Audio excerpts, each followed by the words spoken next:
Hi folks, I'm Dave Grice, owner of Dog Behavioural Services. I'm working with Golding Homes to support the development and education of dog behaviours for residents as and when required. My history is working with Guide Dogs for the Blind. I worked with them for the last 35 years and I was responsible for the training and education of guide dog puppies as well as all of the dogs in training. So part of being a responsible dog owner is ensuring that your dog is well fed, ensuring your dog is exercised, and ensuring that your dog has plenty of fresh water available to it at all times. One of the issues that people do have with their dogs is that the dogs tend to make quite a lot of noise. Dogs intrinsically bark, and they do so for numbers of different reasons. It can be either when they're left on their own and they're not very happy, they can bark when they're excited, they can bark when they're displaying forms of aggression.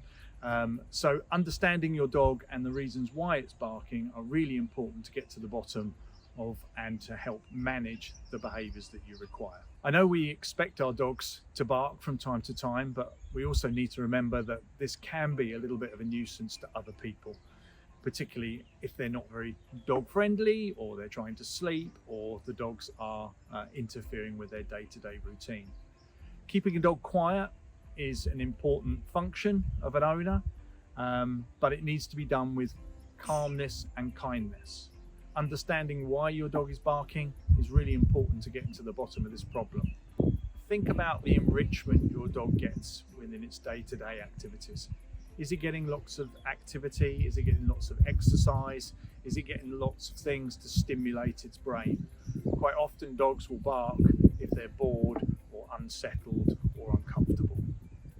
We need to set the dogs up to be successful, so we need to take away any of the stressful events that are causing the dog to bark in the first place, and then we need to teach the dogs to be quiet. This is a much better approach than trying to stop or punish barking by perhaps telling the dogs off or confining them to a crate or something of that. What should you do when a visitor comes to the house? This is potentially a difficult situation for your dog to deal with. Imagine the dog sitting nice and quietly in the home, and all of a sudden the doorbell goes and a stranger arrives, perhaps to come in and fix a boiler or a leaky radiator. The person's carrying tools, they're wearing high vis potentially, and your dog is now having to deal with somebody coming into its space. This can cause the dog to become quite aroused and excited, and even anxious and nervous. What we need to do is think about the behaviour that we want our dog to demonstrate here. So we want our dog to remain calm, and we want our dog to stay potentially with us or in an area away from the individuals that have come in, so that it feels safe and secure.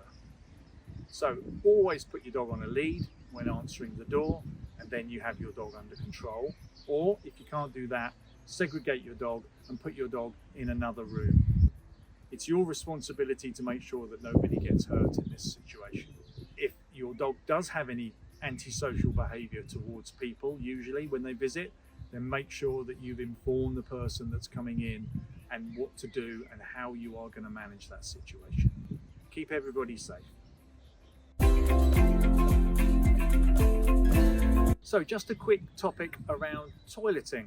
Your dogs need to go to the toilet regularly, and it's important that they have a nice, safe and clean space to go to the toilet, somewhere where they can find a space they feel comfortable to go. Quite often dogs like an area that has been cleaned. So make sure that you pick up in your garden on a regular basis so that the dog has plenty of choice and places to go to the toilet. Of course, it's also nice for people as well, not to have a garden that is full of excrement, but remember to do this on a regular basis. The Golding Homes now allow pets to be kept in flats, which obviously means that you'll be using the communal areas to manage your dog's behaviour, to train your dog, and to allow your dog to relieve itself. Make sure that you pick up all your dog's waste after it's relieved itself, and also that you keep dogs on a lead in these communal spaces. Not everybody likes dogs, not everyone's comfortable in and around dogs. So it's important that we really carefully manage their behaviour so everybody feels calm, comfortable and happy.